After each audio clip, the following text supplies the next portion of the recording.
Hello and welcome to Back to the Future with Evan and Gabby. Double features, double takes. This is the podcast where we talk about two movies, one new, one older, and what makes them a good pair and how the history of films influence the present.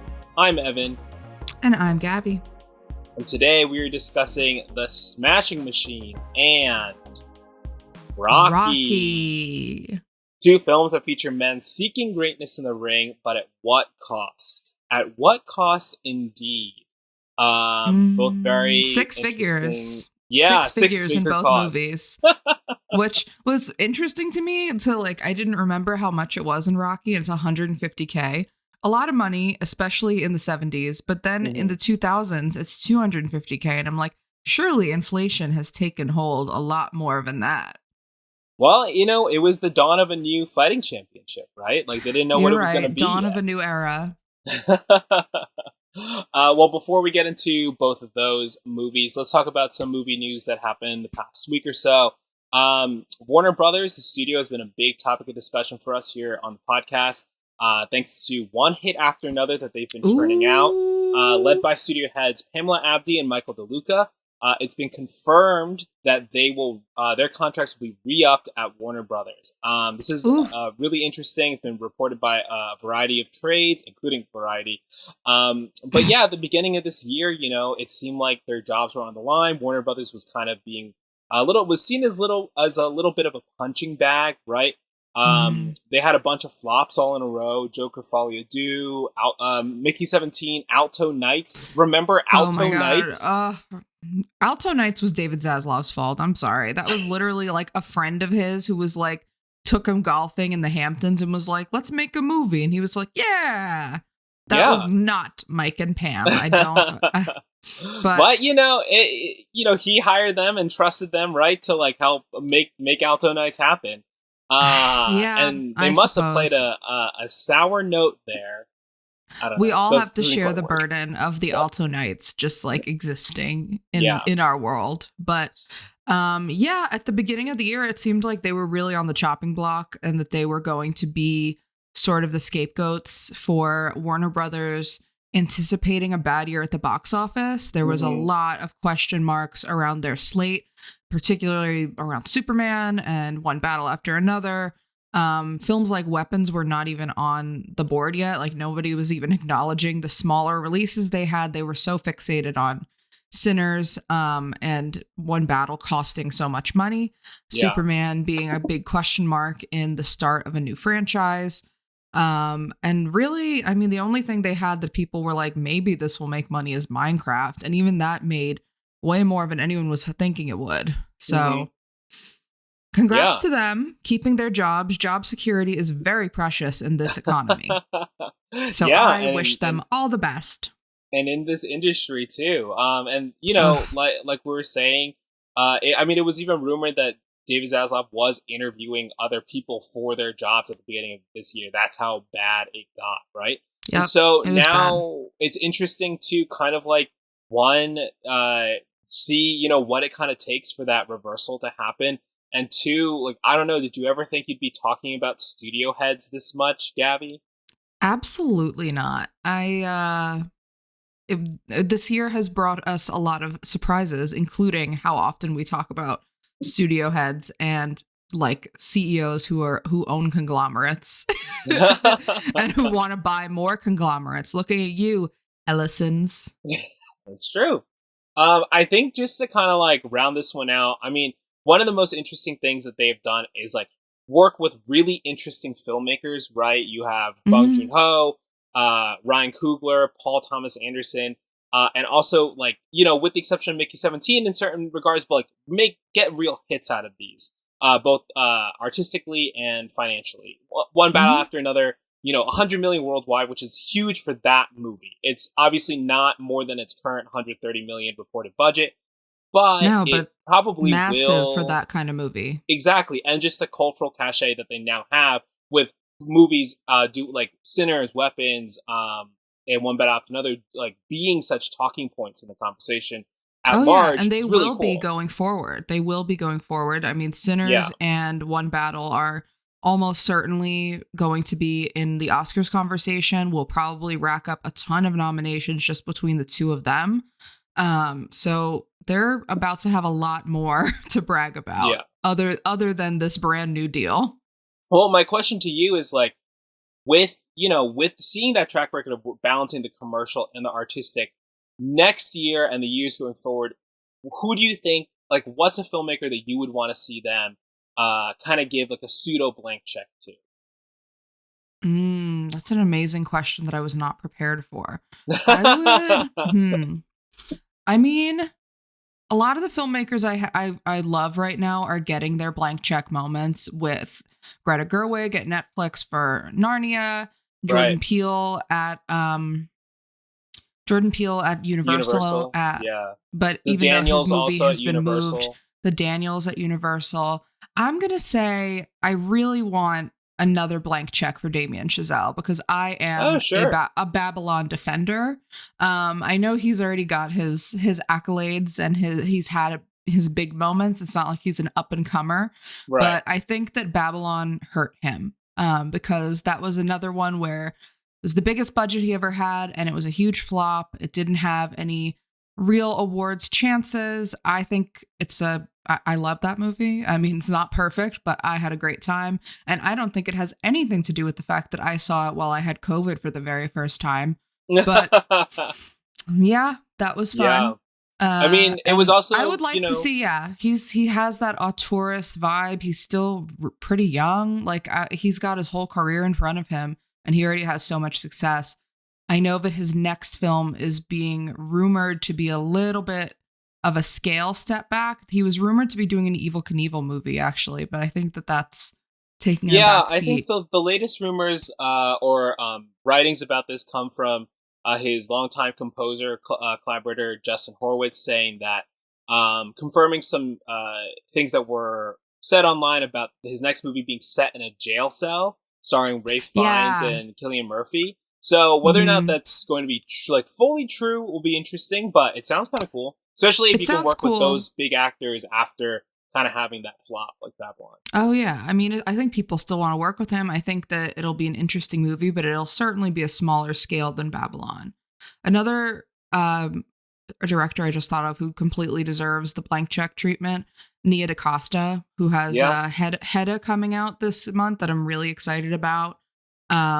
She's had her mantle or her shots at the big budget kind of franchise movies that have been not as successful and have been pinned on her, and I think is kind of unfair in that way. I feel like a lot of the movies Yeah. she's taken on, the media has sort of set up those films to fail, unfortunately. Yeah. So I think that she has taken enough beatings, and much like our guys today in the Smashing Machine and Rocky, and she deserves her blank check. So Pamela and Mike, call her up. Yeah. My vote right now, hey, give those guys who made Splitsville, give them a lot more money to make something bigger. Oh, okay. Splitsville Defender. I really liked it. Yeah, I liked it a lot. It was little seen, but much loved. Well, moving on to our next point here, Focus Fest. I don't know if you all have heard about this, but this is an event being put on by Focus Features, the production company, this weekend, October 18th, on the Universal lot. It's a quote an immersive one-day festival experience where attendees will be given the opportunity to step into the worlds of different Focus films with immersive photo moments, themed food and drink offerings throughout the night, and a curation of limited merchandise based on the Focus library. Tickets to this are $79, and you might be wondering, what immersive worlds will I be jumping into when I go to Focus Fest? And those worlds are The Big Lebowski, Promising Young Woman, and more. They're also doing screenings of both of those films, as well as an advanced screening of Begonia, the new film from Yorgos Lanthimos and Emma Stone. So, Gabby, would you sit through a screening of Promising Young Woman to make sure you had a good seat for Begonia? Absolutely not. And I can tell you that I can tell you this loud and proud because I saw this being advertised and I was like, this is targeted specifically to me. This is like to me and all of the other like film bro people who like merch in LA. Yeah. This is what we're being targeted. And it almost worked until I saw Promising Young Woman was one of the films. And I was like, honestly, no, I refuse to pay money to sit and see that movie again. But I really wanted to see Begonia. I wanted to do the advanced screening. It almost worked. Yeah. But yeah, I mean, I think it's an interesting idea. And I do see that you have in the outline that maybe this should be something that happens outside of LA. Yeah. And I think that's even better because I mean, we have a pretty thriving movie going culture here in Los Angeles. Mm-hmm. And I'm sure the same is true of New York. But yeah, it would be interesting to see studios take this to other cities around the country and just, you know, have people have the opportunity to see movies on the big screen that maybe they didn't the first time that they were showing. Yeah, a nice way to get around doing like a full re-release, right? Like, I think one of the interesting things about, conversation around One Battle After Another is like, oh, we only get to see things in like limited formats here and there, right? Like, obviously, you probably can't, lug around a full IMAX projector, right? But it's a fun way to think about like catering to the audiences outside just like the big cities that are like will have like, Chicago, New York, LA, people always going out to the movies there. Like make it a final central location where more people can kind of come from out of state or whatever to congregate to see something big. I just saw that Netflix is making this new thing called like Netflix House, and I'm not really sure what it is besides just like an immersive Netflix like ice like museum of ice cream type experience. But there's like screening rooms and stuff there too, and I'm like, oh, that could be interesting. I don't know.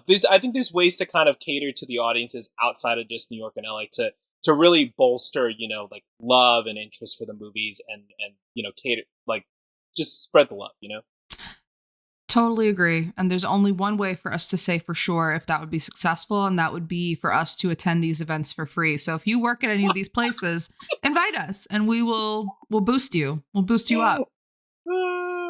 Yeah. I like that starting a podcast has made me like a corporate shill. But only for movie studios. I'm not available for any type of big pharma endorsements or anything shady. All right. Well, let's talk about some two exciting movies that are in the works. Huge news for me personally. George Clooney confirms that Ocean's 14 is in the works at Warner Brothers. We were just talking about them. With director David Leitch of Fall Guy and Bullet Train attached. This could shoot as soon as next year. They said they've got the budget approved. Likely reteaming with Brad Pitt, Julia Roberts, Don Cheadle, hopefully more. The Ocean's films are, I never really understood the concept of a comfort film until I realized I've watched Ocean's 11 like 5 or 6 times. All the movies, all the Ocean's movies from Soderbergh are like endlessly rewatchable for me.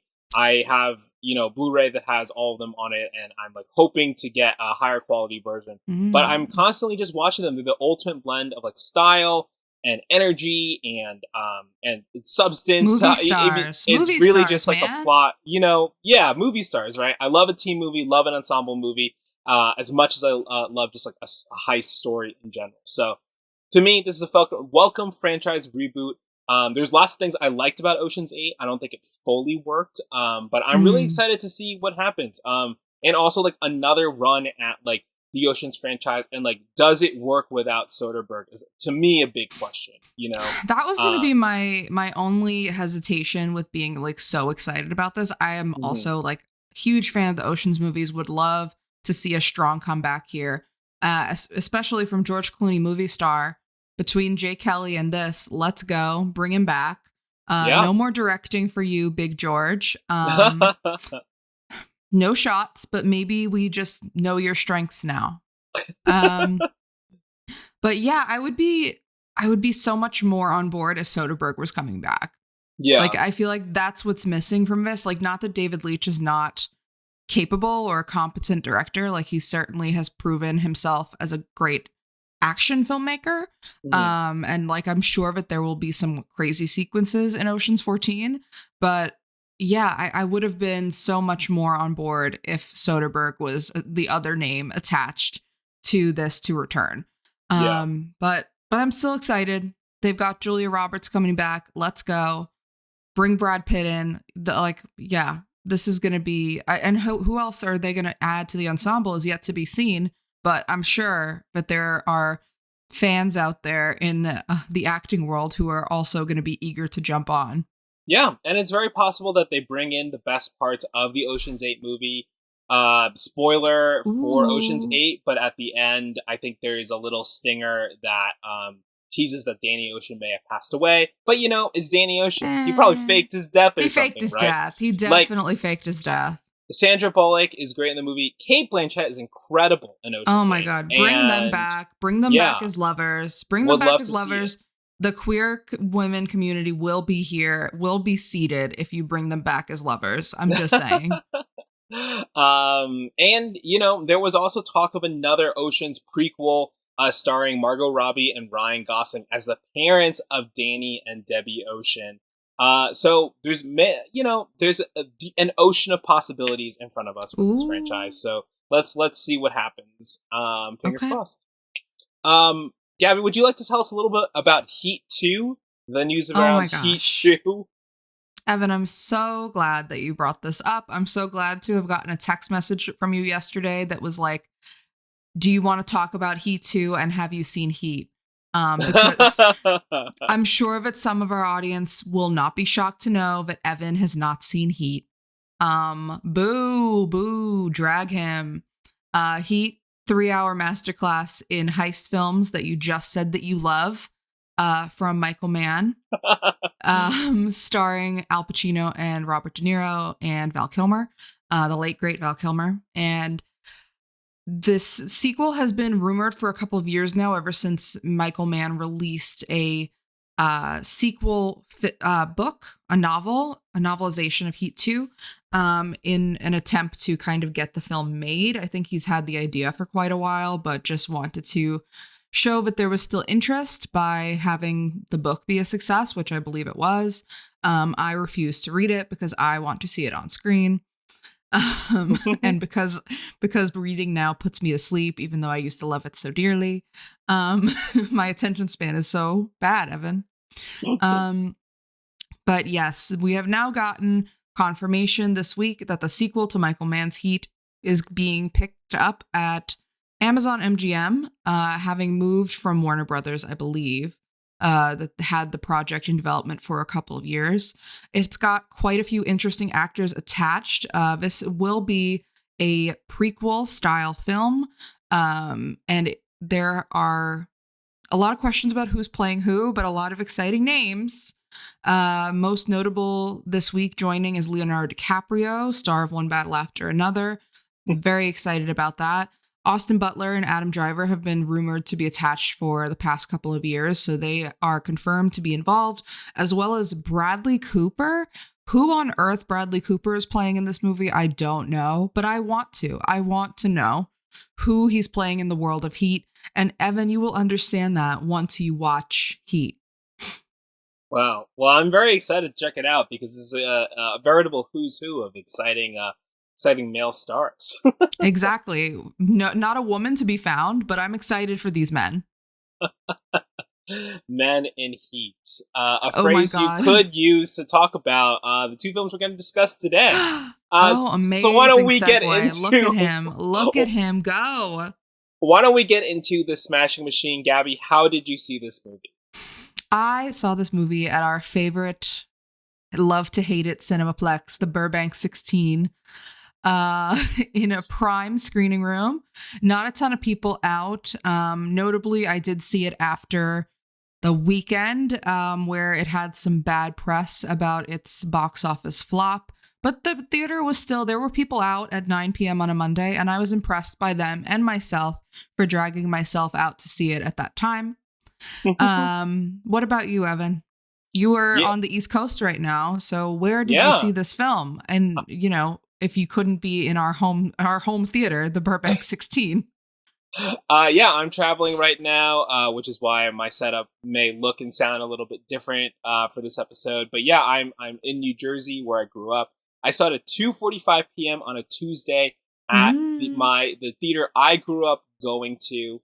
I used to be so afraid of the movie theater. I was so scared of all the horror movie posters in the hallway and things like that. And I would just like hide behind my parents. And so I really kind of walked the halls and kind of was like, wow, look at me in a movie theater. And also, look at how you've grown. it's less scary now because it's like boring. You know, it's like it looks like the AMC in the trailer of Regretting You. It's like very plain, very, poorly lit. poorly lit. It's extremely poorly lit. But yeah, 2:45 p.m. on a Tuesday, and way more people than I thought by that. Way more people than I thought in the theaters. And by that, I mean, it was like 10 of us in a huge prime screening room. The prime screening room in the New Jersey theater is like has way more seats than the one in Burbank. It's actually wild. Yeah. But it's not like that kind of like, what I like about the one in LA that we go to, that Gabby saw the movie in, it like kind of stacks. It's like this nice, like, it's a large room, but it like fills up the seats and you feel like you I don't know, you kind of feel like when you sit in your seat, like you are like just watching it by yourself. You know, you don't feel like you're in a theater anymore in a certain sense. This was like, had way more seats, so there wasn't as much of that separation and stuff like that. I saw this movie, with 3 old ladies sitting in the row in front of me who provided a lot of color commentary throughout the movie, but mostly the trailers. It was really great. They were like the old men from the Muppets. After the Song Sung Blue trailer played with Hugh Jackman and Kate Hudson, one of them just loudly went, "I'd watch that." Very good. I'm so glad they said that, because when that trailer played in my theater, I was like, wow, that's coming out on Christmas and a lot of old people are going to make that movie get to like $500 million. But here's the thing. This is where they start defying what you expect these old people to watch. Oh, okay. When the Sisu Road to Revenge trailer played, they said, oh yeah, that first one was really gory. I liked it though. So these old ladies had gone and seen Sisu, which is like a foreign language version of John Wick, effectively. You don't know what Sisu is. Then Deliver Me From Nowhere played, and they said, one of them goes, yeah, I'd watch that. I used to be the biggest Bruce Springsteen fan. I just think he got Jersey. And she said, I just think he got too political. Oh, okay. And so then I was fully confused about what these ladies, like, who they were, what their whole story were, what they must go to the movies all the time, right? Yeah. Then the Eternity trailer played, Elizabeth Olsen, Miles Teller, Callum Turner. And after the trailer ended, one of them goes, I wonder which one she ends up with. And then another woman goes, these days I'd say both is fine. Oh, okay. The women of New Jersey have embraced polyamory, but will the afterlife? So really, really interesting stuff. They had some other comments throughout the Smashing Machine, which if I can recall when we get to those points, I'll share them. But it was really interesting to kind of like be in that environment for this. Good for them. They have, they have a cinema club going, even if it's just the 3 of them. They have their own little movie circle, and I think that will be you, me, and technical producer Matt in our old age. I can't wait. I, for one, cannot wait. At whatever is left of the AMC Burbank 16 in like 50 years, that'll be us. Oh my god! Wouldn't have it any other way. But let's talk about the Smashing Machine itself. As long as it won't upset our tummies, as Gabby has written in the outline.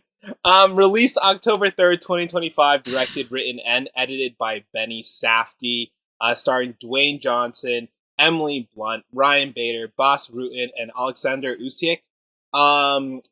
This movie is The Rock playing a fictionalized version of Mark Kerr, one of the pioneers in UFC, and kind of how his career kind of, I guess, a very pivotal moment in his career. And that's what this movie is.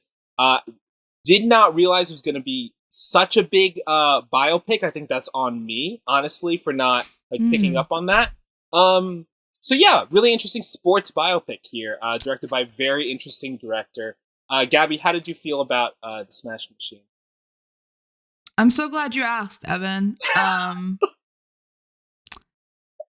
Frankly, no shots to Mr. Safdie. I love the Safdie brothers. I'm a big fan of their work. I was bored. I was very bored for most of this movie. That I think I also did not realize how big of a biopic it was. It is my preferred type of biopic, which is like the snapshot biopic and not the cradle to grave biopic. Yeah, good point. That tries to cover way too much ground in like 2 hours, and it's impossible. So I appreciated that it picked a pivotal moment in his life and dove really deep into how that impacted him at that time and going forward in his life. And it tells you that right off the bat, right? It opens with, this is a story spanning from 1997 to 2000. And you're like, okay, let's go. 3 years. The pacing of this movie really threw me for a loop a little bit. And I think that I was expecting, and I blame myself and a little bit A24 for the marketing behind this movie being more so focused on the action of it, the sports biopic of it all. And obviously that's the most commercial aspect of it, other than having one of the highest paid, best known film stars of our time in your movie. But yeah, I just thought that it was not, I was not sold the Safdie element. And I understand why that was not the selling point of the film, but a lot of the Safdie parts are what I enjoyed most. And I think that's just my taste, but I was also expecting something much different because of how it was sold. And because I just don't know anything about the world of mixed UFC. Martial arts or UFC, nothing about it. WWE, ME, nope. I know nothing about WME, the talent agency. Not WME. I'm sorry, WWE. WWE. If you're listening, WME, I am available. But no, despite having been to multiple wrestling themed parties thrown by some of our friends, I don't know much about it. How did you feel about the subject and also the pacing, particularly? I felt similarly. There is a part of me that really enjoys getting to watch a biopic about something I know nothing about, because I get to be like, all right, I don't have to compare this to the reality of the situation. Like, I'm allowed to just like take what is being presented to me as is, and take that. It allows me to really think about the movie on its own. I think that's a big reason why I liked I, Tonya a lot. I really gravitated towards the energy of that movie, the performances, the way it was being told. We were both born in like the mid 90s, basically. And, I don't know. Really knew nothing. I didn't really know nothing about Tonya Harding growing up, and and her whole story, and if the documentaries or whatever. Same thing here, I guess. Right, a similar situation where there's a documentary about Mark Kerr. This movie gets made. But yeah. To very similar feelings that you had, where I kind of was like just sitting there and being like, what is this about? Like, where are we what is the going? Point? What is the point exactly? And then, there are scenes where they start to pull on things that are really interesting. And you kind of like go like, oh, that's an interesting point there. But then I think the end credits of this movie makes me feel like Benny Safdie really got a chance to talk to Mark Kerr and really was sympathetic to his story. And I think didn't want to, my read on this without having done too much external research, right? But leaving the movie, I felt that Benny Safdie was like, I actually respect this man and what his life was a lot, which is great. You want that out of a director working on subject material like this.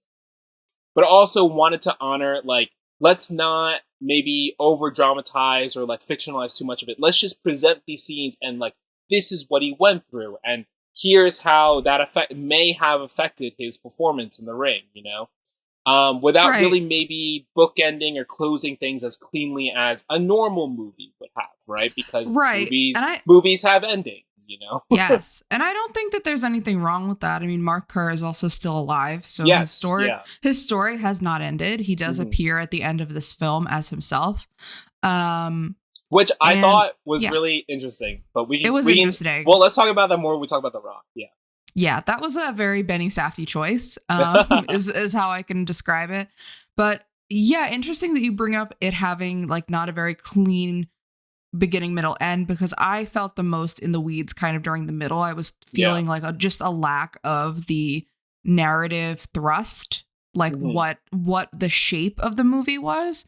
And I think that I have felt that before with Safdie's movies, but I'm always pulled back in. And this one didn't really pull me back in until I will say towards the end, the relationship between Mark Kerr and Mark Coleman, played by Ryan Bader here, who is not a performer, but did an amazing job, I think. That relationship, that friendship did pull me back in towards the end. But again, they are setting something up so blatantly that they're trying to shock you. They're very clearly trying to shock you. And I think that because of that, the quote unquote shock that happens didn't impact me as much as it would maybe a different viewer. But, you know, maybe I'm just sitting there at 10 p.m. in the AMC reading too much into this. But I think if I'm being very generous, the movie is about what it takes to accept defeat and what it takes to accept that you can lose and that but that's not necessarily a bad thing. Is how my very generous read of it, which Benny Safdie may have to also come to terms with after the poor results from the release of this film. Although he did win the Lion, that's at right. Venice. He did win Best Director at Venice. I do think the movie is well shot and is really well directed. It's very interesting. It has a lot of shades of, I don't know if you saw the last thing that he worked on, The Curse. I've seen it. It has a lot of shades of that. A lot of that kind of funny because there's no Nathan Fielder. I mean, even just visually, right? Like just like the way the cameras kind of snap zoom in and move and stuff like that feels very documentary-esque, but not but also the quality of the image is very gritty and very cinematic. So it's a nice kind of melding of those tones and those approaches. So let's talk about the accept and defeat thing, because I think it's a good segue to talk about one of the big marketing points of this movie, which is Dwayne "The Rock" Johnson playing Mark Kerr, right? This is a big turn for The Rock doing a very dramatic role. He's been acting in movies for a long time, but his recent run has been a lot of Netflix, blockbuster fare. The Jumanji movies obviously hugely successful, but Black Big Adam, Jungle Cruise, not so much, right? I stand by Jungle Cruise. I stand by it. Good COVID movie. Good COVID movie that our friend Maggie Cannon definitely purchased with real money on Disney Plus or Disney Premium during the pandemic, and then gave me her login to watch. Incredible. But yeah, those Black Adam you mentioned was definitely, I think, a big moment. Yeah, of a turning point for The Rock. I mean, the big thing, the hierarchy of the DCEU is about to change forever, and it didn't, right? It did. It ended. It did. It ended. It played a really pivotal role in ending that DCEU. And some of that has to do with The Rock has rumored to have a kind of no losses clause in his contract, right? When he appears on screen, he can't lose or has to take a certain amount of punches less than a certain character, right, that he's fighting against. And Black Adam is a movie where it is about an anti-hero or even a straight-up villain that maybe should have experienced a loss, and yet he never really loses in the movie. So in this movie, in The Smashing Machine, when Mark Kerr does lose a match, the first time is ultimately declared a no contest, and we see Mark Kerr pleading with the judge. It was illegal. It was illegal. The move was illegal. And I was like, this is interesting to kind of explore The Rock's psyche here, playing Mark Kerr, trying to navigate this, trying to be like, hey, I'm in the right, man. I'm still in the right. Like, I still won. But then we are on this arc, and spoilers now, I suppose, for the Smashing Machine if you don't know anything about the story and population and all that. But ultimately, he loses, right? He loses. The final battle and the final match.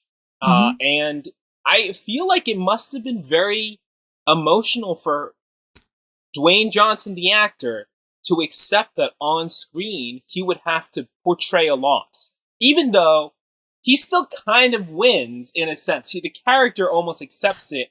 It's that acceptance, I think, right? You know? Right. So, I mean, it's really interesting just how it's framed. As you mentioned, that first loss, he's really fighting it. He's fighting. He keeps calling it a no contest. He gets really angry when his girlfriend Dawn, portrayed by Emily Blunt, calls it a loss. That's right. Really angry, scary.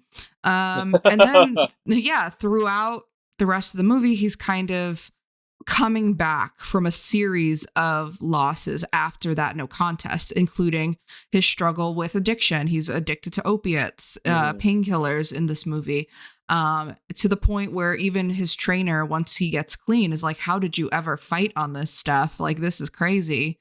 And he has to come back. And the comeback is a little bit slow and a little bit, no pun intended, rocky for him. But I think it's interesting that second half of the movie is setting up his comeback for like the fighting championship, and they keep setting up that he's going to be fighting Mark Coleman, and this is his best friend, and they really play that up. They keep asking like, oh, how do you feel? How do you feel? It's going to be the two of you. It's going to be the two of you. And they keep talking about it. And then what did surprise me, I expected Mark Kerr to lose, even though I did not know anything about his story. Just based on the movie, I was like, okay, they're setting this up too much. Obviously, Mark Coleman is going to win. What did take me by surprise, I will say, is that Mark Kerr doesn't make it to the finals. He loses. He loses before he can even make it to the finals. And that was surprising to me, and also a real show of, I think that moment is the best show of vulnerability in the movie for The Rock's performance, and also for Mark Kerr. Just the kind of the acceptance of, I didn't make it through. Like, I didn't make it to the final round. You know, it's not like I made it to the finals and I lost. It's, you know, I got taken out. And the reason that he loses is because he freezes up. He freezes. Yeah. Like, you know, he keeps saying afterwards, like, I couldn't move. And that is something that is so human and so much an emotional response that, I do wonder if that is something that The Rock has experienced these past few years in his career. You know, he froze. I mean, he also after Black Adam. I mean, what was his response? Coming back in a stinger for the Fast and Furious 10, and doing Red Notice or Red Dawn or the Santa Claus thing that he did. Oh my God! Not Red Dawn. What was it? Red what was something? It called? Red One. Red One. Yeah. I think he made like $50 million for that movie, which is insane. But hard to feel like a loser when you're making $50 million for a movie that is not even going to gross $5 million. But I mean, and you know, we're recording this after these box office results are in. He's commented on it, you know, and he's saying like, hey, the box office is going to do what it's going to do. But like, I think Benny Safdie, like, this was like a life-changing movie for me, right?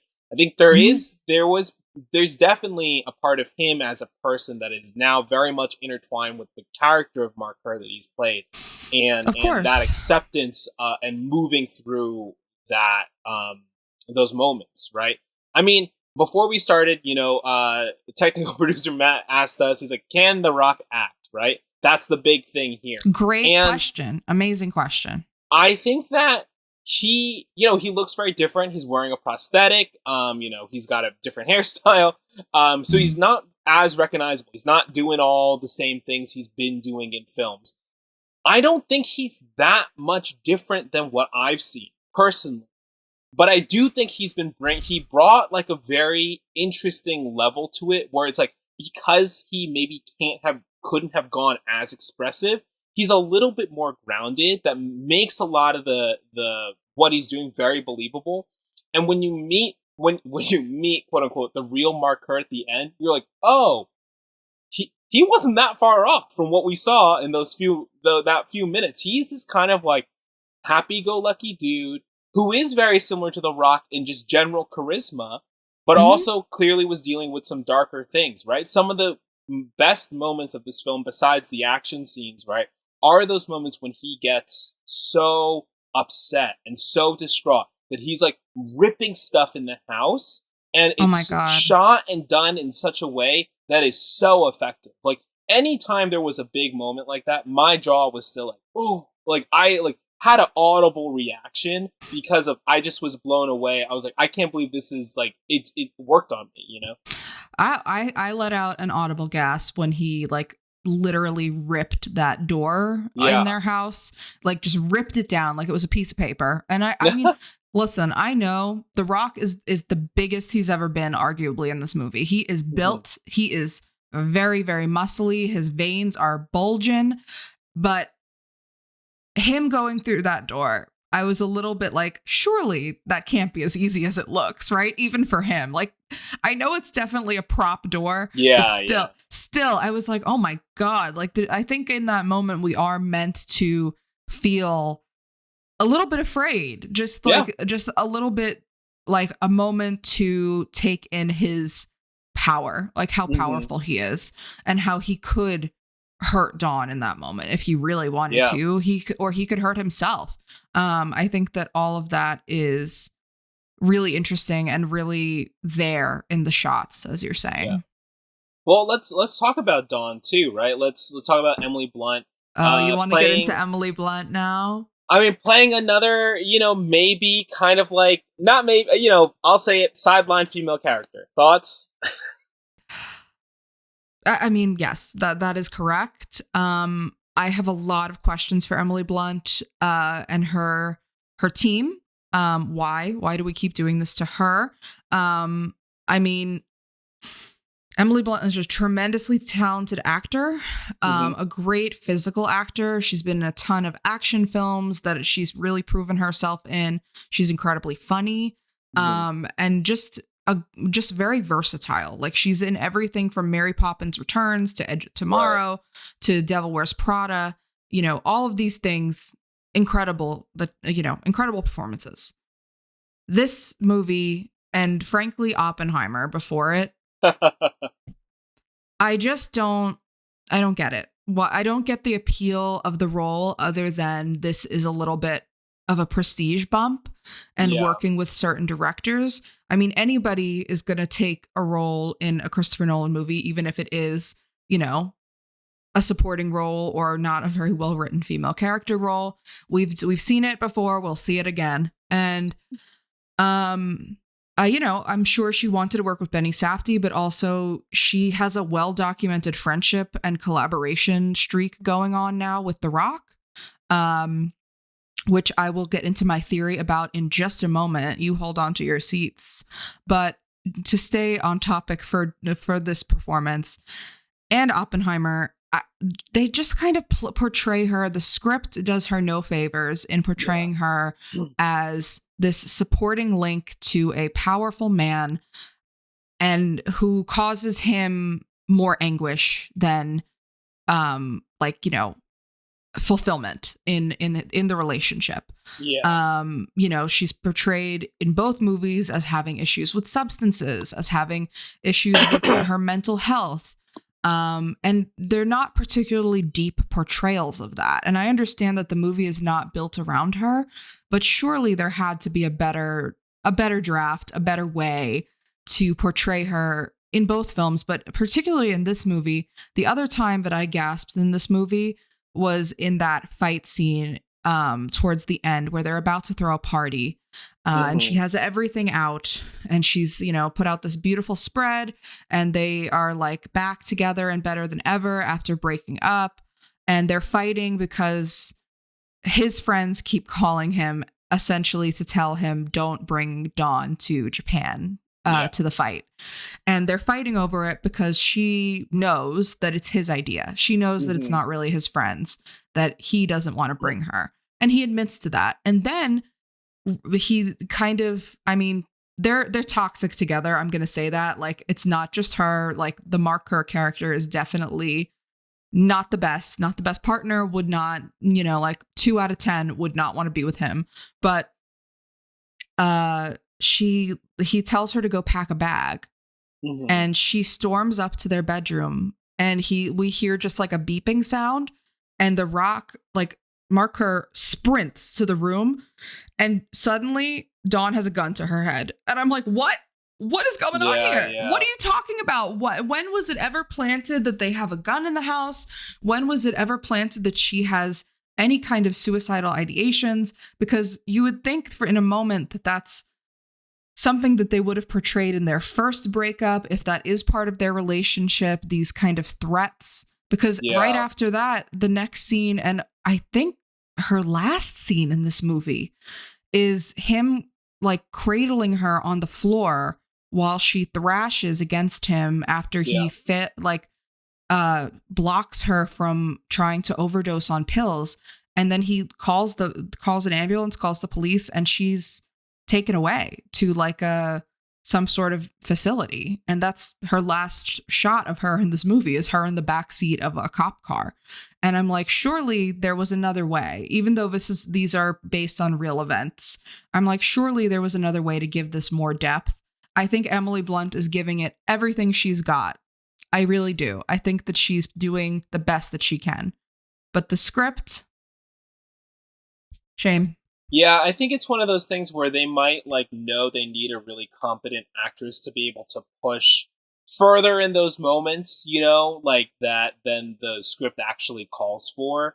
And I think like one of the best moments she does have in this movie is when she is asked to take the picture of Mark Kerr and Igor, who is the first the no contest that they draw in that they fight in the beginning, and it's in the trailer, so it's kind of a bummer. But she takes the picture, and you see that she's crying, and you can project all sorts of reasons for that. Right? Is it that she thinks that it's like sad that he has to kind of like play, be okay in front of this guy? Is it sad that like she's realizing that he lost and he has to be like this or whatever? Or that like this is just her life now, that it's this man who's going to keep putting his life on the line, right? And that moment is very complex and she pulls it off very well. But like you said, the script does her no favors, right? And like it's in Oppenheimer, Kitty has that great monologue, right, where Emily Blunt delivers it so well. And you kind of need someone to do that part of it, right? And you need someone to do those moments, and you can't rely on maybe like a lesser known name or lesser proven talent.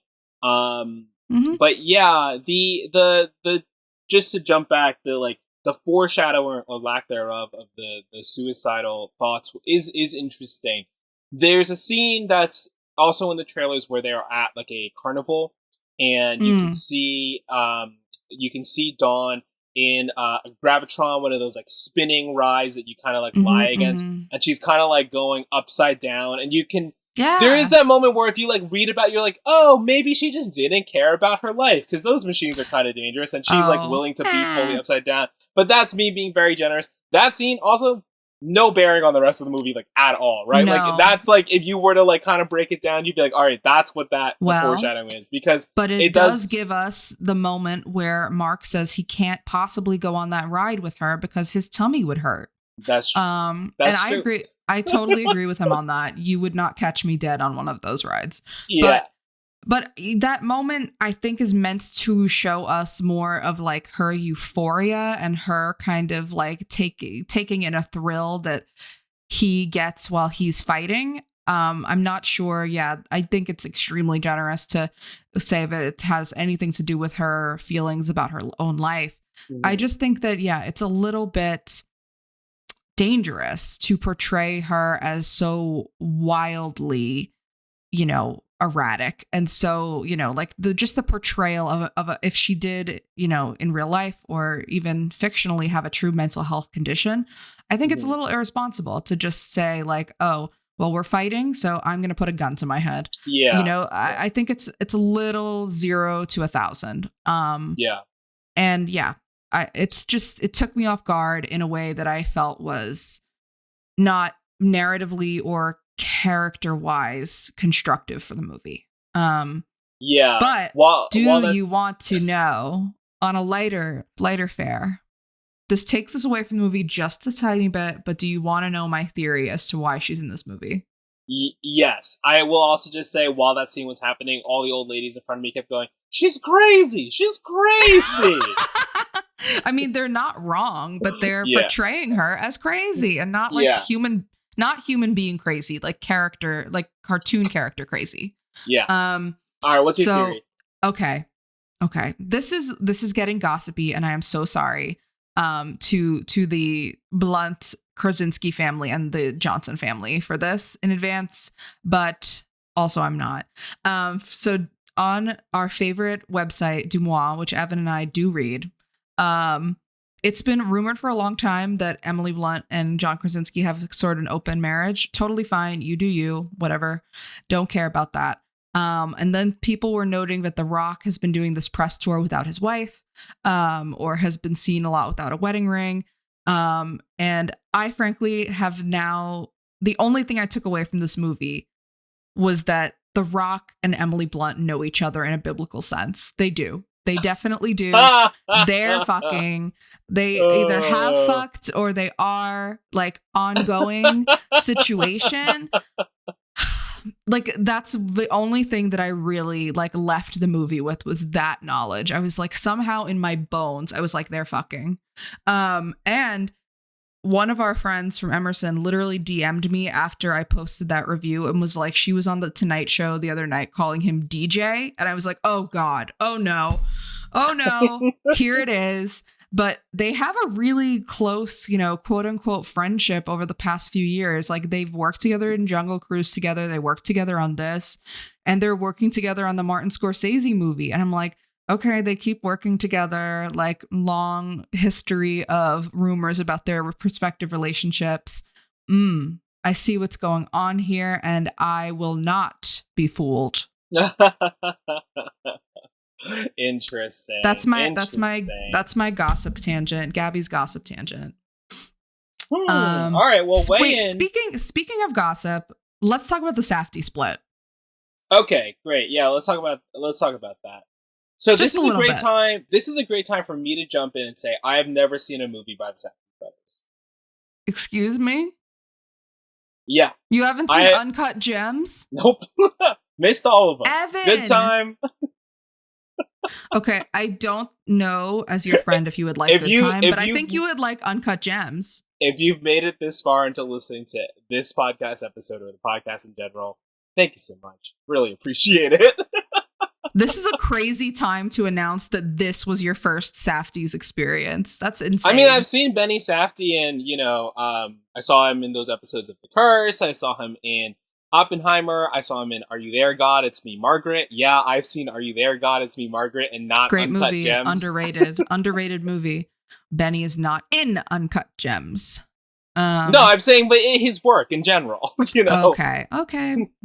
Just checking. But yeah, so to me, there's a lot of things that I found interesting that I have perceived as things that the Safdies at large are interested in. Right. But as someone who is a big fan of their collected works, and, we're both also looking forward to this Marty Supreme a lot. Marty. What is your Marty Supreme? What is your take on this? I mean, I don't know. I don't have any insider knowledge on this. I have zero idea. But the split has been, rumored to be a long time coming, and Uncut Gems was the last thing they did together. And then after that, they sort of, had an unofficial split. And then once Benny started taking more and more, acting roles, it was rumored that, Benny wanted to focus more on an acting career or perhaps a solo career. It was sort of a slow roll of an announcement of a split. It was not just like an all of a sudden they're not making movies together anymore. And I think that was sort of to cushion the blow to their fans. But Yeah. I mean, what I took away from this experience being one of the first well, it's not the first solo Safdies that I've seen because I did watch The Curse, which is just done by Benny. And I mostly enjoyed The Curse. But I think that the parts of The Curse that I really enjoyed the most are Nathan Fielder elements and not Benny Safdie elements. Sure. And this movie really confirmed that for me. Because I think that this movie, again, it's a biopic. It's not supposed to be, a comedy, but before now I had perceived the Safdies to be pretty funny and pretty have a dark sense of humor, but definitely a sense of humor about their films. And that was kind of just missing to me. And there was this real self-seriousness that this movie has. And I couldn't tell if it was a Benny Safdie element, a Dwayne Johnson element. I couldn't tell where it was coming from. And now I fear that it's a Benny Safdie thing and that Josh Safdie maybe brings the humor. I'm not sure. But yeah, I'm curious to see where they both go in this creative split and if they are going to ever work together again. Josh has his first sort of solo outing attempt coming out with Marty Supreme, which at the time of this recording has had a surprise premiere at the New York Film Festival that was really, really well received. And it looks like that award season campaign is kicking into full gear right about now, on the heels of this, kind of loss for Benny.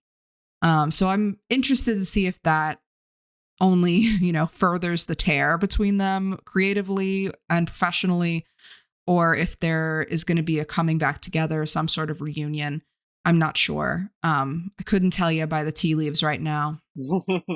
One thing I am sure about is that there's going to be a ton of video essays and discourse comparing this to the Coen Brothers split once Marty Supreme comes out. God! Yeah, and but I'm the sure Coen we'll be adding to it as much as I will not care to add to it. You have to see one other Safdies movie before Marty Supreme. I'm gonna make you watch Uncut Gems before Marty Supreme so that you know. You can't do this. You can't leave me the only authority on this topic again. No. This is the dynamic that the people pay for. They do not. They do not pay for it. Well, some of the things that I'm interested in, kind of breaking down a little bit more, or maybe some of the other themes in this movie. I think they're kind of just general themes of masculinity, as well as maybe themes of obviously themes of addiction and different forms that can take, right? But it might be helpful to start talking about our second film, Rocky, as we kind of get into those and contrast kind of the biopic elements of this versus themes in fictional movies. So let's start talking about Rocky right after this break. And Matt, this is a fake break because this is the time where we change our backgrounds and we talk to the audience. We talk to them. And hey, we just want to say our One Battle After Another episode got a lot of views on YouTube. So if you're a new viewer, thank you so much for tuning in. Thank you so much for clicking and giving us a shot here. Really means a lot to, it's always nice to talk about movies and nice to share the opinions, and great to see other people checking it out too. Yeah. I would like to say I'm not shocked, but I am shocked by the reception of the One Battle episode, and we are very grateful for all of our existing and new subscribers and listeners. We hope that you'll keep coming back as we dive deep into some more exciting releases coming up this fall and pair them with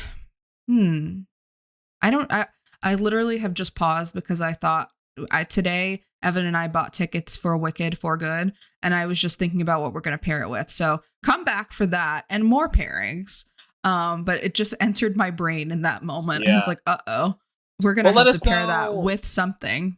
Yeah, if you're new to the podcast, let us know what you're excited about watching, what you think might make a good pairing, having not seen the movies coming out, but just based on that alone. We'd love to hear it. But yeah, thanks to the 100 followers on Instagram, 100 subscribers on YouTube, 1,000 views. More. I think we're up to 100.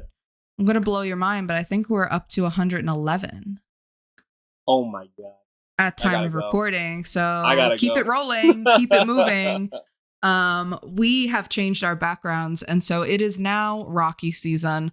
Evan is in the ring with Rocky and Apollo Creed, if you aren't watching, and I am at the top of the steps of the Philadelphia Museum. And here Oh my God. we I'm go. going to be in Philly next week. Or no, in a few days. You Should I gotta go take to a the picture? steps. I You think I gotta go might to have the to take a step. steps. I'm You going to have to make my gotta friend. do it. Hey, You're gonna Wes, look if like you're a listening, tourist. I'm sorry, but we got to do the steps thing. You gotta do the before we head steps. back to Jersey. Let's talk about Rocky, released November 20th, 1976, directed by John G. Avildsen, written by Sylvester Stallone, produced by Irwin Winkler and Robert Charthoff, starring Sylvester Stallone, Talia Shire, Burt Young, Carl Weathers, and Burgess Meredith. This was nominated for 10 Oscars, winning 10. Best Picture, Best Director, Best Film Editing. Holy moly. Smashing Machine, any Oscar prospects? Best Makeup. Best makeup, yeah. I mean, I'm not counting out Dwayne Johnson for this. I'm not counting out Emily Blunt, especially Emily Blunt. Emily Blunt is very beloved in the acting community. And hey, this is kind of shaping up to be a weak year for supporting actress as a category. As we are recording, we literally got word through the trades that Chase Infinity of One Battle After Another is campaigning in lead actress, which many people had her tabbed. A lot of people after last weekend were like, oh my God, is she the sneaky supporting actress play? But no. So Julia Garner, supporting actress Weapons. Let's go. I'm in on that campaign. She will get her Oscar someday, but it'll probably be for something worse than Weapons. Yeah. But yeah, I think I'm not counting The Smashing Machine out as an Oscar contender in certain categories. Editing, maybe, yeah. Yeah, Benny, I love some of those edits. Score was the saxophone score. Oh was my great. God, the score in this is kind of like really intense and a little creepy at times, but I liked it. Yeah, I'm not counting it out. I think it's pretty safely out of the picture conversation. Best Picture. I think it's just a little too crowded. But hey, not counting out The Rock, even though it does seem like it's going to be a competitive year for Best Actor. Yeah. Well, we'll keep our eyes open, as more movies start to come out, and we'll probably do some type of predictions episode before we head into the actual Oscars season. Can't wait. Well, talking about the box office, though, we've mentioned a few times that Smashing Machine kind of flopped at the box office opening weekend. This is Dwayne "The Rock" Johnson's lowest grossing film to date, making roughly $6 million in its debut weekend on a reported $60 million budget. Woof. Rocky, on the other hand, huge sensation, highest grossing film of its release year, made a whopping $225 million at the box office during its run, off of a $1.1 million budget. That makes me ask the question, do we think The Smashing Machine was poorly marketed? I think that it was not marketed to the strengths of the movie. I mean, I mentioned this a little bit earlier, but I think that it was really marketed as a sports movie, and kind of, the trailer wants it to be that exciting Rocky type of sports movie, but it's just much stranger than that. And I know that that's not really commercial, but it is A24 and it is Safdie's.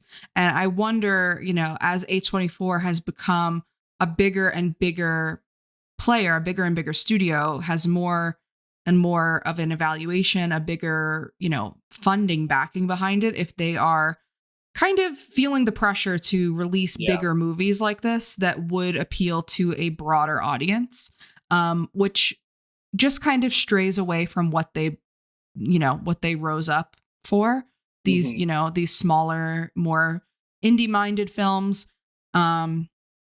I'm not saying that this is a total swing and a miss. We'll see what comes out of the movie. It's only been out for less than a week, but I think that it was just marketed not to its strengths and not to like the core A24 audience quite as much, although A24 dropping a lot of merch for this one. I'm not sure if that's going to pay off for them, but I've gotten so many emails about getting my like a Smashing Machine t-shirt with The Rock's face on it. But well, I mean I have friends who last weekend we were getting lunch and they were saying, "Oh, we're thinking about checking out the Smash Machine. We love seeing the Rock and like Jumanji. We love watching his movies. We like take an edible and go to the Smash Machine." And someone goes, "I think it is like supposed to be a little sad."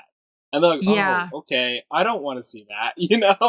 Well, yeah. I mean, this is not. I understand. A24 trying to put out bigger budget films. I think in the wake of coming in with a really big evaluation last year Mhm. and releasing Everything Everywhere All at Once, which was its highest budget to date movie at the time that grossed a lot of money for them and won them a ton of Oscars. So maybe they're trying to replicate that success by giving Yeah. bigger budgets to their artists that they've worked with in the past. But Mhm.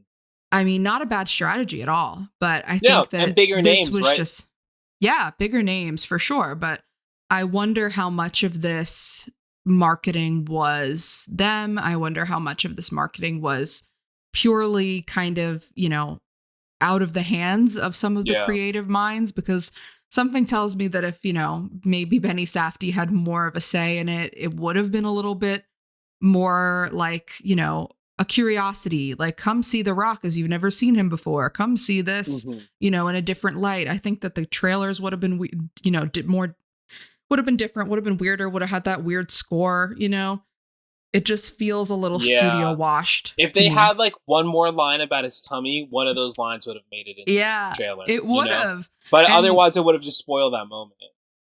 yeah, I mean, yeah, I don't want that in the trailer to be spoiled, but I look at even trailers for The Curse that were so strange, and I mean, but that's advertising with that that show is strange, but Yeah, it was marketing it to the right audience for it, even if it was a yeah, little bit underseen. So the marketing, I'm not sure it was a huge failure. It just felt studio washed to me, like sure. not true to the soul of this movie. Yeah. They went maybe too Broad. both too broad and not broad enough in a weird sense, right? They couldn't Yeah. pick a lane. Yeah, Yeah. And now they're going to have to spend even more money pushing The Rock for an Oscar. So let's yeah, see how that works out. Awards campaigns are not cheap. yeah. Well, But you said something really interesting that the trailer could have made it feel more sports like, more Rocky like. I thought that was really interesting. This was my first time watching Rocky. What is your relationship with this movie? okay, Rocky is a movie that I had seen a million clips of growing up and that I Uh-huh. knew all of the lore around because Yeah. I grew up in a very heavily Italian family and neighborhood. So there were a lot of Italian stallion remarks. There was a lot of the culture of this movie definitely lived in my everyday life, but I had not Yeah. seen the movie, just like clips of it here and there. Okay. And I watched it for the first time in its entirety during COVID because Mhm. during COVID I kind of set out to fill a lot of my own like Yeah, I movie feel like that's my like a yeah. trend that we're picking up on with the podcast. Yeah. Yeah, Interesting. just like filling a lot of my own like movie blind spots, and something that you talk about a lot is just trying to understand the back, like where all of these things that we know in our, movie conscious come from. Mhm. So I watched it in its entirety and I was pretty surprised the first time I watched it that it was not so fight focused, that it was Well, not, yeah, exactly. that, yeah. So it has that in common with the Smashing Machine, where Yeah. there's really only a fight at the very beginning and the very end. There's less fighting in Rocky than the Smashing Machine. Yeah. I mean, yeah, there's more fighting throughout the Smashing Machine, but in Rocky, it's just in the beginning and at the very end. And Yeah. the rest is all kind of just set up, and it's also, you mentioned wanting to touch on how different a fictional account is than a biopic. And I feel like in a weird way, Rocky delves more into its characters than the Smashing Machine does. 100%. A quote unquote biopic. Rocky was written by Sylvester Stallone and, played by Sylvester Stallone. He's an iconic character. This movie went on to have a ton of sequels and spin-offs, the Creed franchise. it's a huge success, and it's a huge success, and it lasts in our culture, not just because it won a bunch of Oscars and because it puts Sylvester Stallone on the map, but because it's an underdog story. It's a huge original example of an underdog story in the dressing that you kind of relate to. You know, it's kind of just a guy trying to do something extraordinary and win and be something. Which I didn't necessarily feel. I didn't feel the same. I mean, I felt it more in this rewatch, even. I think maybe because it was just colored by me seeing the Smashing Machine. But I was like, God, I really like, even though I know Rocky loses, God, I want him to win so much more than I ever wanted Mark Kerr to win. Yeah, because when we were talking about the pairings, you were like, I might be leaning Rocky for this. And I was like, I've never seen it, but I texted you. I think I said something like, it's interesting that he loses in the Smashing Machine. And you're like, yeah, that would make Rocky a better pairing. I was like, oh, okay, so he loses in Rocky. I didn't know that. I didn't know Rocky loses? No. Oh my God. All I know about Rocky is Adrian. You didn't know, but this is where Italian Stallion comes from? Come on, Evan. We're filling in my normal normal knowledge right now with this, you know. I want one of those robes so bad. Like, I want the Italian Stallion robes so much. With the meat marketing, down to the meat advertising. Yep. Maybe I should be Rocky for Halloween. Ooh, okay. But regardless, so when I was watching, I was like, "There's no way he loses. Come on, like this is crazy that he." And in a way, he doesn't, right? Like, sorry, he goes the distance, right? So the character wins, but it's declared a loss, sure. Yeah, he does. He has that scene shortly before the fight with Adrian where he says he just wants to go the distance. He just wants to prove himself. He just wants to not be a nobody anymore. Mm-hmm. And it's, you know, it's one of those scenes where, you know, depending on how much patience you have for Sylvester Stallone as an actor, it's a little on the nose. It's a little, you know, it's a little bit scenery chewing, but it's very effective. Because then you go straight into the fight and you know his headspace completely. That he's, he wants to win and he has his community behind him. He has people supporting him, you know, in financial ways, in emotional ways. He has all of this backing. And in a way, he has already won because of that, because that's not where he is at the start of the film. He's just kind of a guy in the community who fights and who is trying to be a fighter, but, you know, is lacking the chance, is lacking the support. And he's trying to be something, right? I think that's the reason why I think these films end up making really good pairings is that both Mark Kerr and Rocky Balboa are both putting on shows just in their life, right? They don't really know who they are, but they're not happy with the person they're supposed to be either, right? Or the version of that. And they're trying to find that. And that's why Rocky, I think, really works because, like, in a fictionalized version, I mean, biopics do this all the time, right? They create scenes where the characters can say the theme that the director and the screenwriter have been, like, working towards, like, getting across. But with Rocky specifically, like, with a fictionalized character, you can get these moments of vulnerability, and it doesn't have you questioning whether or not the real person felt that way. But but that you know that the character is doing that, right? Like, when he first sees himself on TV with him, Adrian and Paulie, they walk outside. He's like, you know, when I said that stuff didn't bother me, it kind of bothered me, you know? And you're like, dang. Like, everything he's been doing is putting on a show. And we see these moments where he's by himself, like, as an audience. But when he starts opening up to Adrian, you're like, you start really feeling for him, you know? And that's why I was like, this is such an interesting character, because he's kind of like a really mopey, kind of weird kind of guy. Yeah, who is also this, like, symbol now of just, like, of masculinity in a wild way, you know? Yeah, but he is, you know, he's sensitive, he's emotional, he's just kind of putting the, you know, the veneer of a fighter over him at all times. And I think once that guard comes down, you know, during his training, that, you know, that incredible training montage that's very famous now. Yeah. And during that scene with Adrian, you do feel like he's going in and the movie is setting him up to win, to overcome, to have his moment. And what is so effective about that loss is exactly what you just pinpointed, which is he does win. His character, his character does win in that sense that he is fulfilled as a character in that moment. He lost the fight, but he went the distance. He's still standing, and he has Adrian, running to be with him. He has people chanting his name. People know who he is now. Even if he lost, he's somebody.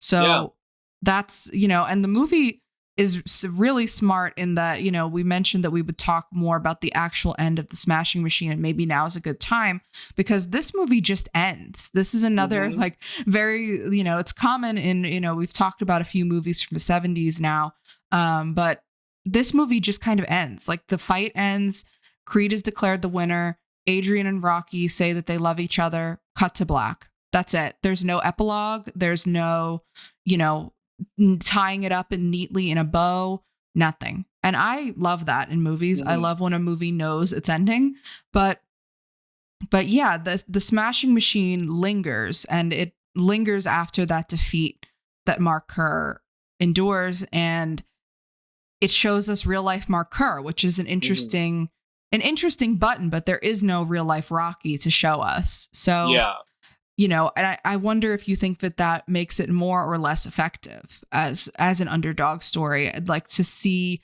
that Mark Kerr is still out there and doing fine. Like he didn't become like the ultimate fighting champion, but he pioneered a way forward for a lot of fighters. He is known in certain circles. He's known in that world, and he's doing okay. So what does that say to you about the movie itself in comparison to an ending? Rocky, again, fictional. It can just end. But what does that say to you? Well, I think what you said at the beginning of the podcast really helps, right? Like that really clarified it for me when you phrased it as like this acceptance of defeat. And I think it shows, life goes on, right? Like life isn't the movie where it ends after that moment, right? I think it was like the Always Sunny podcast, but when Rob McElhenney, aka Rob Mac, was talking about how the soccer team or football team that him and Ryan Reynolds invested in, won like a legendary thing, right? They did back-to-back promotions, huge for that football club, and he was like I was celebrating, I was like the highest I've ever felt in the world, And then I got home the next day after a crazy flight from the UK back to LA. And as soon as I get home, I get a text from Caitlin Olsen, his wife, being like, hey, can you pick up the dog shit in the backyard? And so the day before, I was on the highest high I've ever been on. And the next day I'm picking up the dog shit. And if you are only happy in that moment when you're the highest ever, you're not happy at the times when you're picking up the dog shit, you're never going to be happy, right? And I think there's a moment there with Mark Kerr where he's like, I was working for this thing for these last couple of years, was trying so hard to be the guy. And I just froze up and I'm not the guy anymore. And he has that scene in the shower where he starts to cry and then he starts to laugh, and it juxtaposes between him in the shower expressing that emotion, letting it all out, with Mark Coleman sitting on a couch by himself, which I felt was like maybe too cinematically perfect. I was like, no, we don't need that, That's a little icky. And so, I think having that moment then of seeing the real Mark Kerr helps really link that it's all gonna be fine, and that you will have days where you are just picking up soda and toilet paper at the supermarket and no one's gonna know who you are, Yeah, that's true. You can be whoever you are, but at some point you gotta do what all the other normal people are doing and just live like a normal life, right? And he seemed so content in that moment, and he didn't need to be the ultimate fighting champion. Maybe in real life he still has reservations about that, but the movie really depicted him as being very content in that moment. And it's very similar to that happening in Rocky, right? Because they're trying to shove the microphones in his face, like, what's next for you? What are you doing next? And all he wants to do is see Adrian, because he realized I was never going to beat Creed. never needed to be Creed. I just needed to go the distance. I did that. We're good, you know. And now all I want to do is tell Adrian I love her, you know. Mm-hmm. And that's that Until Rob Mack Rocky picking up the 2, dog of course, shit thing. Up till Rocky 2, yeah. And then Rocky all the way through Rocky Balboa, 7 films later. Yeah, Jesus Christ. But yeah, I mean, I wanted to talk a little bit about Adrian also as kind of an emotional fulcrum of Rocky, which is something that I think the Smashing Machine is and isn't going for with the Dawn character. Yeah. I mean, she is just, I mean, their relationship is a lot more tumultuous, Mark's and Dawn's is, than Rocky and Adrian's. But, you know, it's still trying to portray his personal life and a sense of emotional fulfillment and a sense of, you know, does this person see who I am the way that I want to be seen? Does she see a different part of me? And what does that, you know, how does that make me feel? How does that, well, how does that affect me as an ultimate fighter kind of also? Yeah. But Adrian, I mean, I don't think Adrian is the best written cinematic character on screen in terms of supporting characters for women by a long shot. But I do think that something that is more effective in her character is this ability to kind of hear Rocky out and support him and not be another battle for him, not be another fight. Because in a certain way, you know, the Smashing Machine feels so, you know, combative because when he's not in the ring fighting physically, he's fighting emotionally. He's fighting his addiction. He's fighting with his partner. Like he's always in this state of fight. And Rocky doesn't really have to do that. So he can put all of himself into the ring and fight, you know, and fight Creed and do his damnedest against Creed without having to internally worry about his, you know, emotional fulfillment because he feels like he has it with her. Yeah. So I think that is a big, you know, something that makes the emotional part of it more satisfying in Rocky, even if Adrian doesn't really get a big moment as a 3-dimensional character, in my opinion. Yeah, I mean, they're also like both her and Rocky share a lot of similarities in the sense that they're both being overlooked by the public in general, like the people around them. Yes. And there's that great scene right that you mentioned where he's walking around the ring the night before the match, and you know the promoter comes up to him and is like, "What are you doing here?" And he's like, "Well, the sign is the pink poster's wrong. Like I'm wearing different shorts. Like it's not that design." And he says, "Well, it doesn't matter. You're gonna put on a great show." Clarifies to him that, oh, I am still being looked at as a joke in a sense. Not like I am not a real competitor.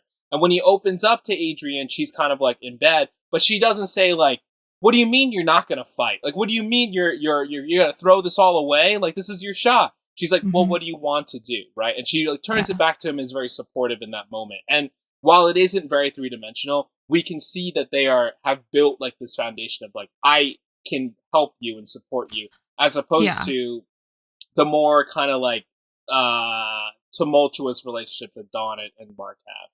Yeah. Again, one letter.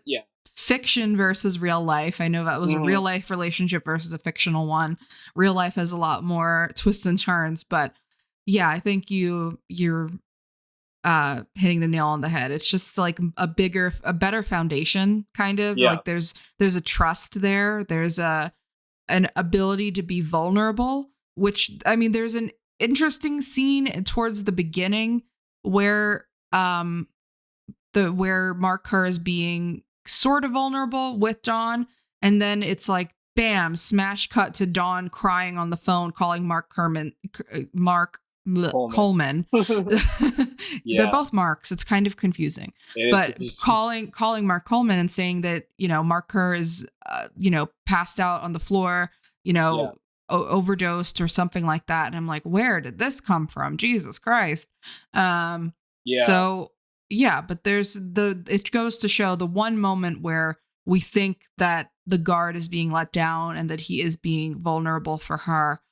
he passes out. He can't, like, it gets cut short. And I think that that's pretty symbolic of that relationship. And that's a great segue into like, the kind of like last bit I want to talk about with the Smash Machine is the addiction element, right? Like that scene that he has in the hospital when he's recovering from overdosing, from accidentally overdosing. I imagine it's accidental. I think so. With Mark Coleman, I think the actor is doing such an incredible job.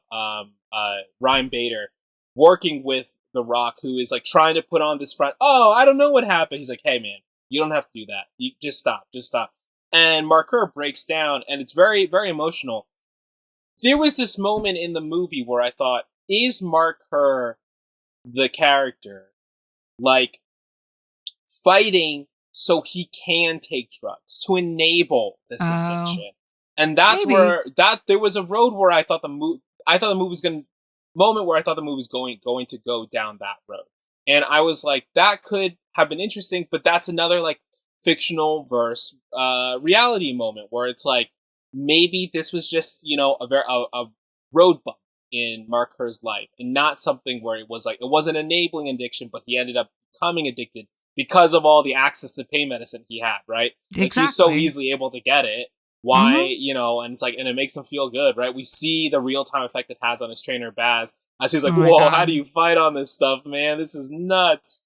And, and so I'm glad that the addiction plotline wasn't, like, bigger. I was glad it was, like, mostly relegated to the kind of, like, first 40 minutes or first hour or so. But, yeah, I did think, like, was he using fighting to enable that addiction? In the same way, in a sense, we're like, is Rocky using fighting in the beginning of the movie to enable himself to just be kind of like a bum, as the movie would put it, right?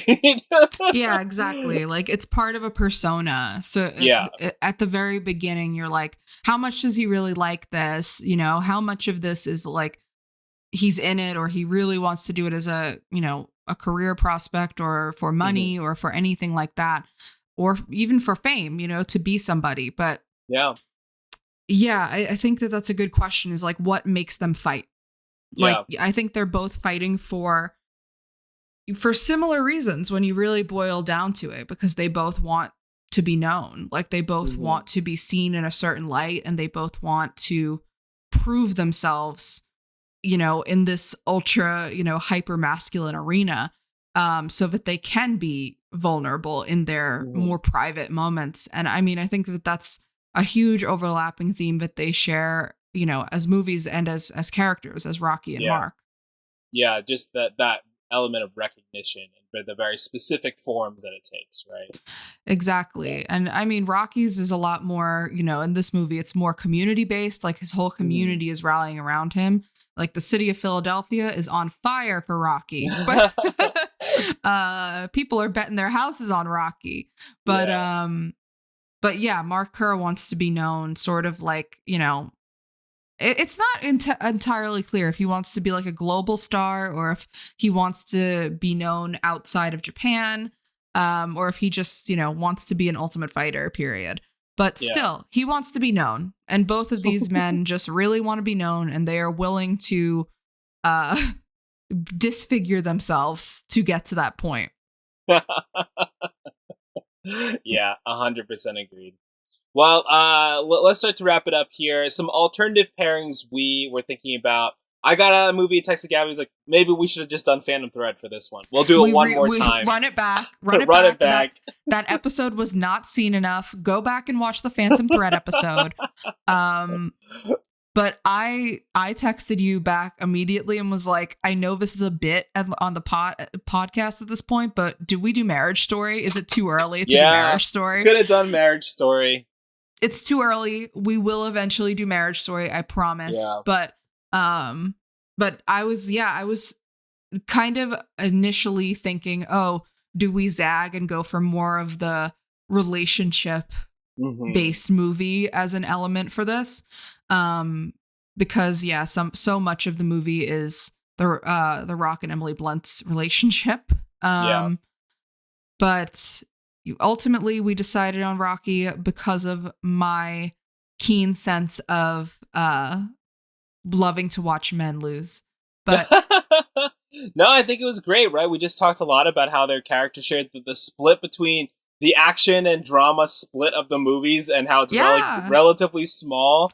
We were initially thinking Raging Bull, right? But this ended up taking on a much... Raging Bull would have been good, right? The addiction elements too, but just it ended up taking on a different form, this movie, you know? And I'm really glad that we could compare it with this. Yeah. Raging Bull, I mean, also a movie that Evan and I both discovered that neither of us don't love. Yeah. Like we don't love it as much. I thought you would like Rocky more, and I'm right. But Raging Bull, I think, was something that would have been interesting to talk about with that, especially for you, is just the way that it's shot and the camera movements in Raging Bull versus the Smashing Machine, and how much the Smashing Machine, you know, kind of stays out of the ring and gives you that like wide perspective on the fight. And, you know, Raging Bull became sort of infamous for its Best Director loss for Martin Scorsese, because he pioneered this ability to position the camera in the ring, and, you know, how he shot the in the ring moments with the Robert De Niro character, who was also another tie we could have made there. That is also a real fighter, was based on a real person. That's true. Yeah. And that was a big transformation for Robert De Niro. He did win for that, right? He won for Raging Bull. I think so. Yeah. Yeah. But yeah, not a Martin Scorsese movie I love. It's something I respect more than I like it. Another movie I watched during COVID to fill that gap. I watched Raging Bull, and I was like, wow, people really love this movie? What's going on here? That was another 5 a.m.er for me, where I started at 5 a.m. so I could get to work on time. That's insane. I definitely started it at like 11 p.m., not realizing how long it was. And then I was like, oh my God, it's 2:30 a.m. I think I broke it into 2 viewings. That's an insane admission here at the end of this podcast. Speaking of, that's it for us today. It sure is. If you're listening to us on audio, leave a review or comment, and don't forget to check out the video versions of these on YouTube at Back to the Future Pod. You can follow the podcast on Letterboxd at Back to the Pod, and on Instagram at Back to the Future Pod. Thank you, Matt, for doing the technical producing today for this episode. And we'll catch you soon for another movie and another pairing. See ya. See you next time.